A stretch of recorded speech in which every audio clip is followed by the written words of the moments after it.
Hello student, आज हम teaching of value के अंतर्गत धर्मनिरपेक्षता के मूल्य पढ़ेंगे। धर्मनिरपेक्षता के मूल, इसका अर्थ होता है दिस प्रेजेंट स्टेट, अर्थात यह वर्तमान स्थिति। तो इसी के अंतर्गत क्या आ जाते हैं इसके अर्थ के अंतर्गत आप क्या बताएंगे? यह क्या है? राज्य की दृष्टि से सभी धर्म समान होंगे और राज्य के द्वारा विभिन्न धर्मावलंबियों के बीच भेदभाव नहीं किया जाएगा।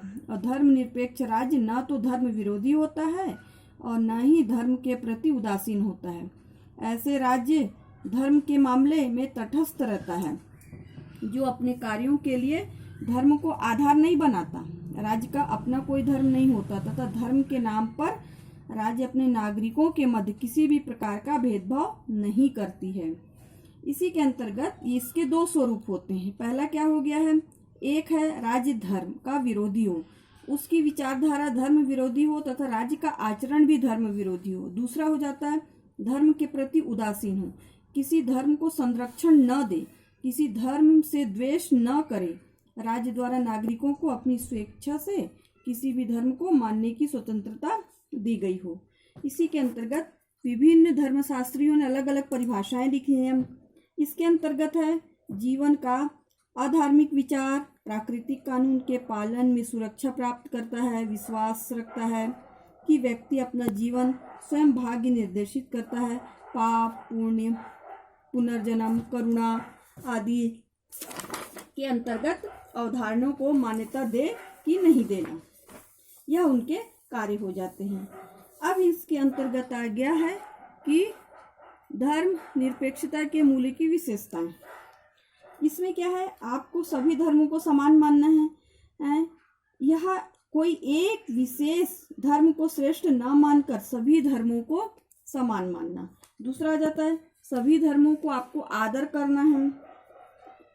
इसमें लोग अपने धर्मों को तो आदर करते हैं, साथ में अन्य धर्मों को भी आदर करना आवश्यक है।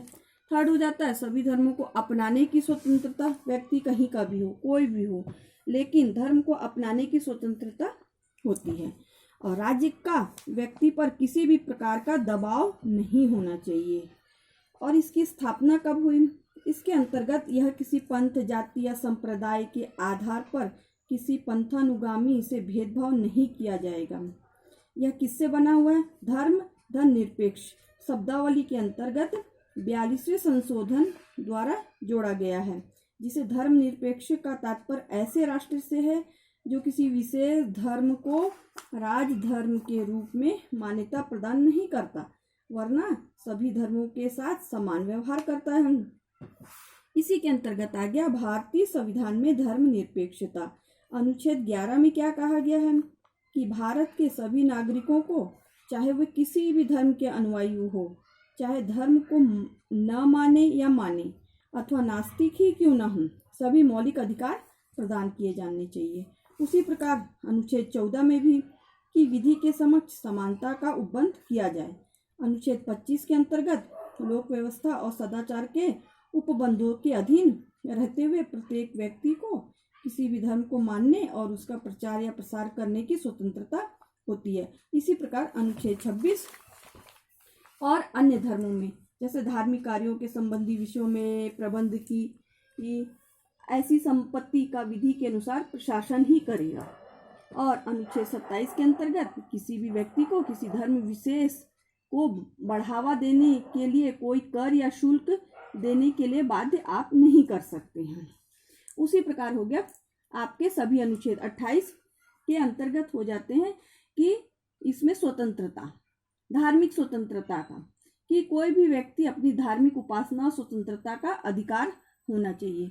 अब आ जाते हैं धर्मनिरपेक्ष के मूल्य को विकसित करने हेतु सुझाव। आप क्या सुझाव देंगे?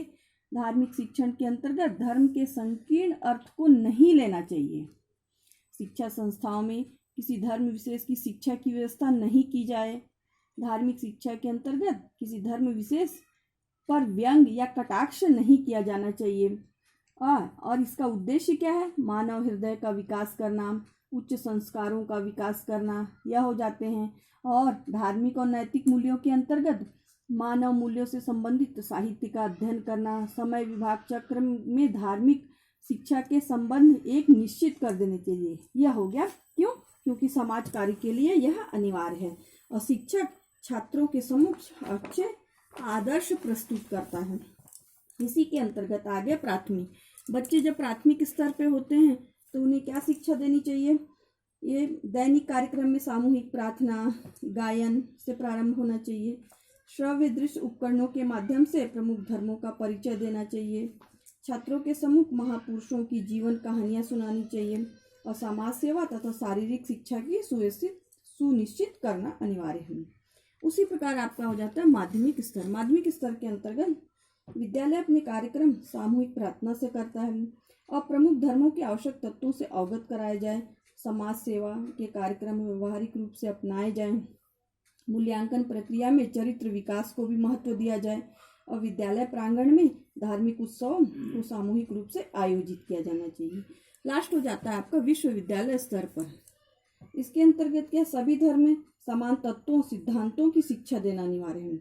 मौन, ध्यान, चिंतन का अभ्यास कराया जाना चाहिए। समय समय पर समाज सेवा के लिए शिविरों का आयोजन किया जाना चाहिए और विभिन्न धर्मों का तुलनात्मक अध्ययन करने का प्रावधान किया जाना चाहिए। इसी के अनुरूप क्यों? क्योंकि निसंदेह भारत एक धर्मनिरपेक्ष राज्य है।